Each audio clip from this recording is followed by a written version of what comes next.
Welcome back. I'm Pat6048, and I'm not doing a bust video today. I apologize. I'm talking about Her Interactive's newest video game, Midnight in Salem.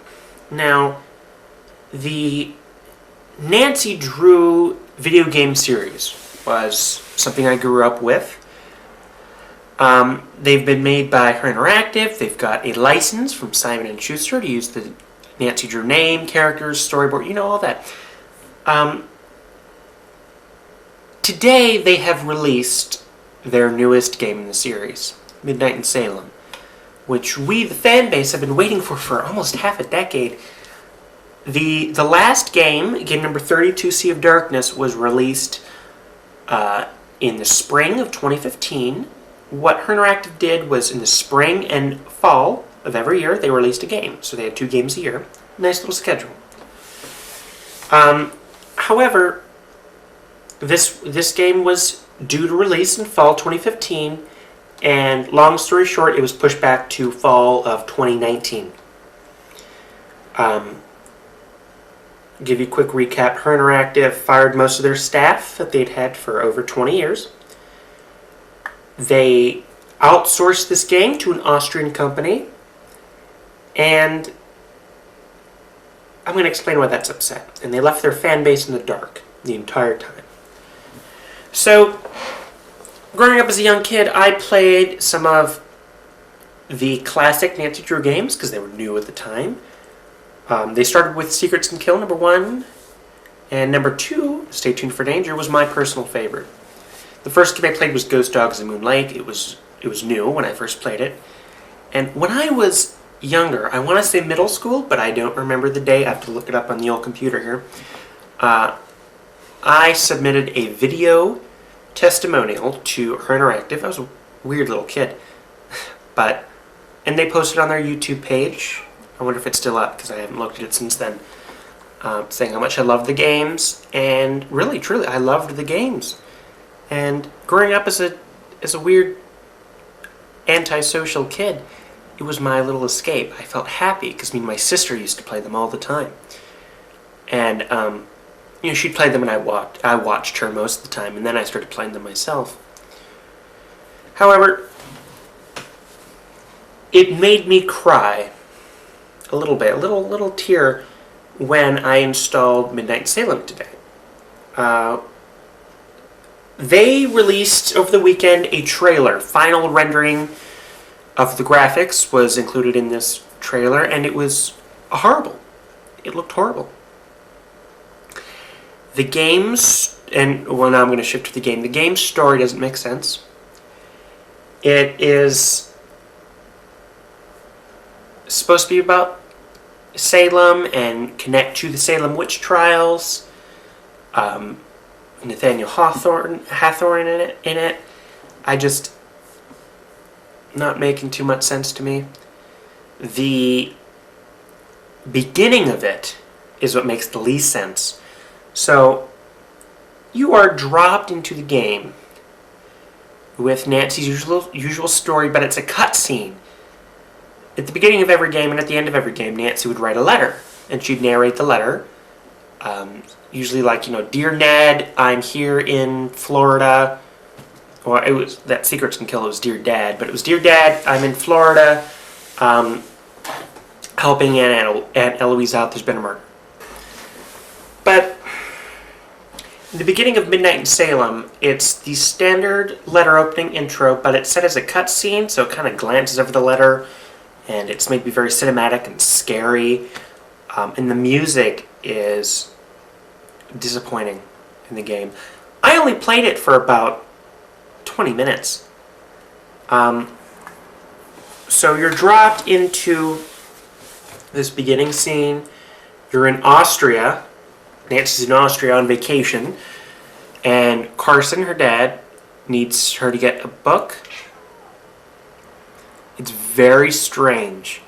The opening scene, the graphics look horrible. And in this opening scene, you get a call from Deirdre Shannon. She's one of the characters in the game, who says that you've got to come to Salem because her cousin is accused of burning the Hathorn House. And from what I've seen on the internet, now that's where I ended the game, because I had to return it to Steam to get my money back. Thank God I bought it on Steam, too. On the internet, some folks have been able to play the game a little bit longer and have had some stuff to say about it. On the subreddit, the Nancy Drew subreddit, there's been a pretty positive response to it, and I understand it. However,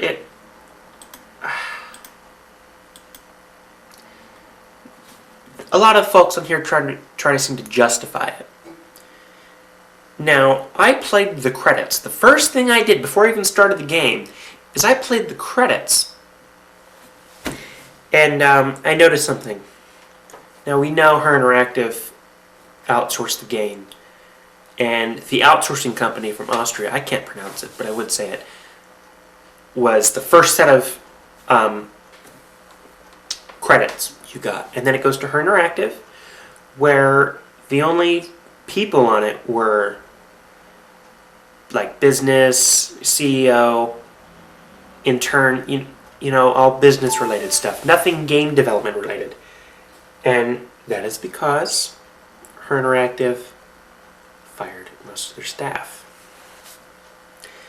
And some of their staff had been around since The Vampire Diaries, which was their first game using their in-house game engine that they used to build Nancy Drew on. They updated it a few times. They updated it three times. But throughout the entire time, it was the same engine. All 32 games, 33 if you include The Vampire Diaries. And they claimed at the beginning of the delay for this game that the reason for the delay was that they're switching to Unity. But we now know today that development on this game didn't start until sometime at the end of last year. Sometime this year. It was very rushed. I don't think they found enough money to outsource this game by that time. And I'm going to shift focus to the music in the game really quick. It's not very good. Just isn't. The music in Nancy Drew games used to be very cinematic. Kevin Manthei was the primary music composer for the original games. I'm going to pull out some of my favorites here really quick just to kind of show you. The Secrets Can Kill Remastered. This actually isn't one of my favorites because I prefer the original. But I don't have a case for my original, I just have the discs.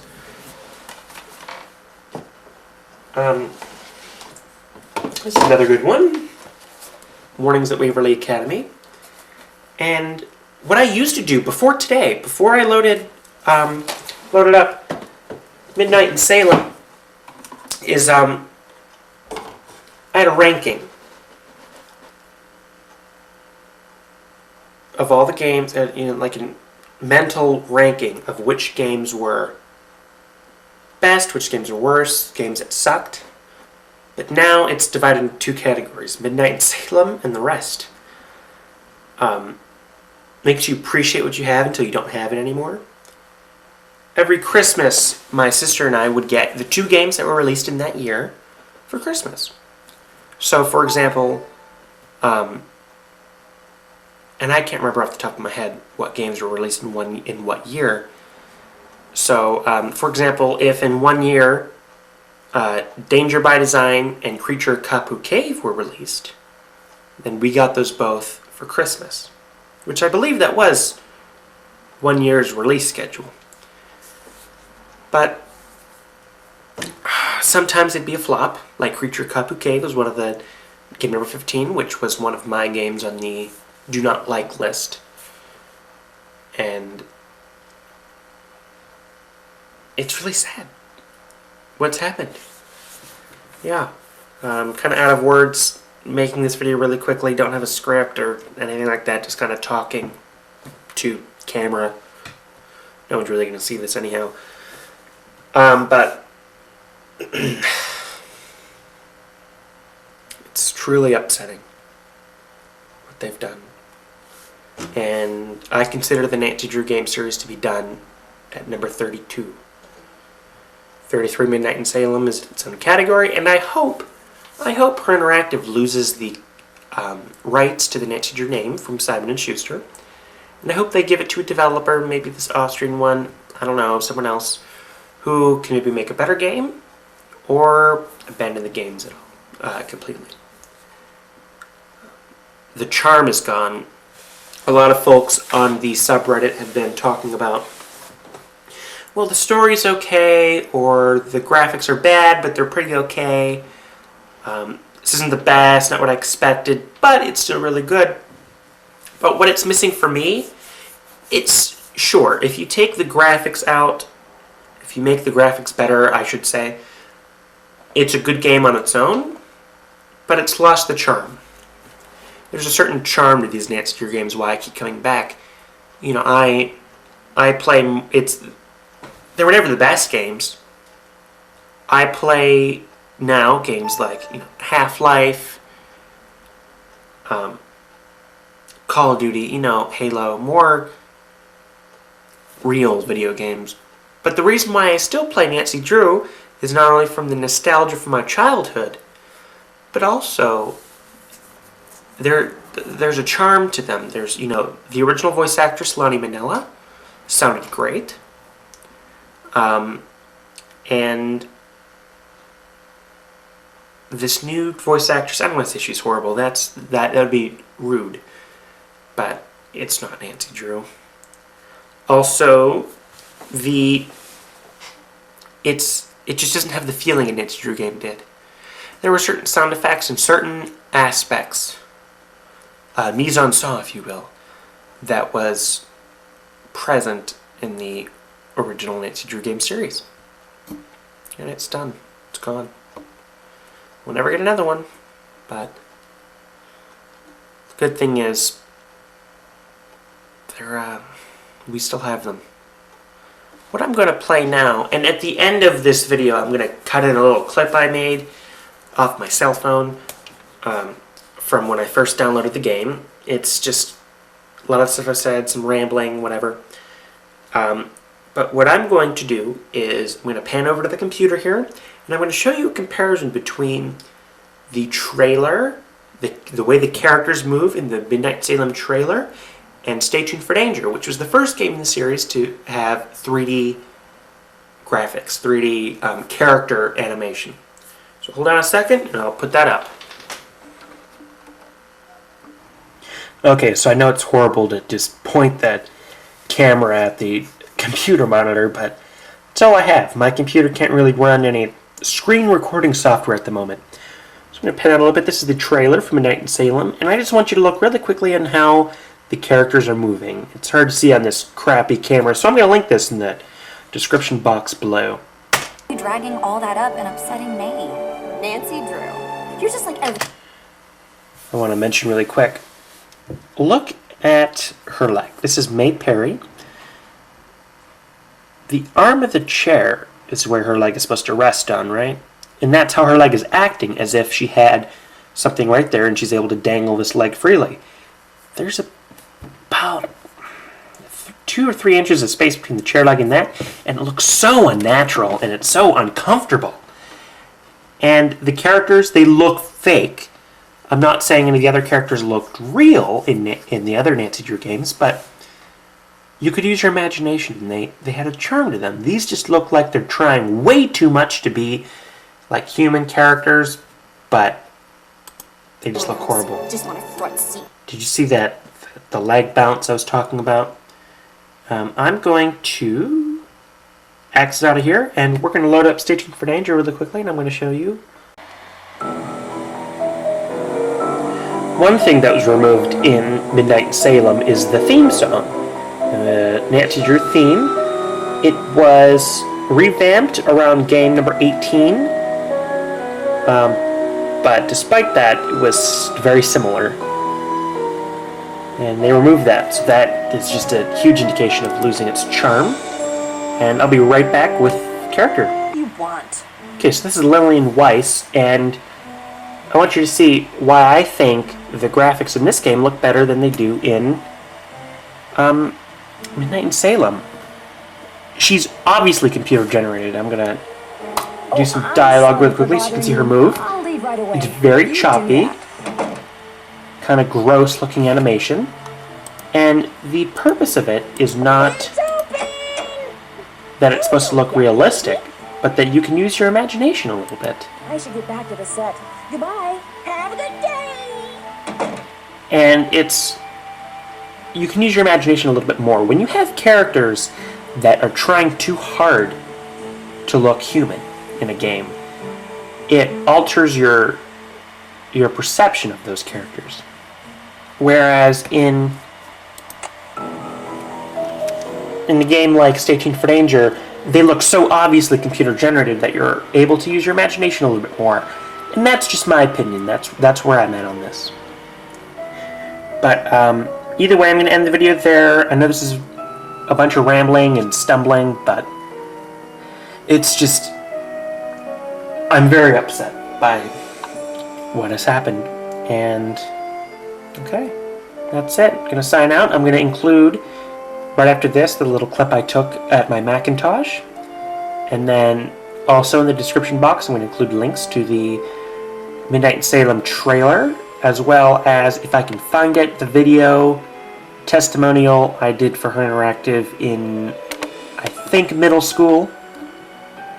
I think it's like 7th grade, 8th grade. I don't know. I don't remember. I'm going to include that, and alright, thank you, take care. Doing this video kind of quick because I want to return this to get my money back from Steam. Okay, this is Nancy Drew Midnight in Salem. But it's not. This is not a Nancy Drew game. One bit. I'm trying to get through. Okay. This game is an abomination to Her Interactive. They should be ashamed of themselves. I can go in at a later date and talk about this game, but I just want to capture some footage real quick. I'm going to turn the volume up. First off, just from this first scene, this is the first room that you're dumped into with not much backstory, I want to say. This room is... The graphics are horrible in this. I would never see this in any other Nancy Drew game. The lighting is off, the shadowing is off, the textures are off, and the controls are bad, and that's just because this is a new engine, but Nancy's voice is bad. Let's turn that up. Hard to tell how far up we are. And there's no separate controls for music and voice like there used to be. So I don't know what I'm saying here, but the controls are horrible. Yes, I'm here. Dialogue is horrible. Okay, so look at this. Austria. This is supposed to be Midnight in Salem, but the story doesn't make any sense. I just... This is, upsetting. It's very upsetting. And what I'm going to do is I'm going to go to the main menu really quick. And I want to point something out. Let's go to the credits. So, this game is outsourced because Her Interactive fired most of their original staff. So I just want you to look at these credits. Okay, so most of these are from this Austrian company that developed the game. I wonder if that's why the updated story has Nancy in Austria in the beginning. Makes you wonder. This Mipumi, I don't know how to pronounce that. I'm sorry if I'm talking quickly. I'm very upset by this, and this is upsetting me. This game is extremely upsetting. I'm going to let it play out a little bit until it gets to Her Interactive. Okay. So, if you have played Nancy Drew games before, or been a Her Interactive fan, I guess, there's about 3 names in this entire list you can you can name. And this list is very short. As you can see, all the her interactive roles seem to be business-oriented.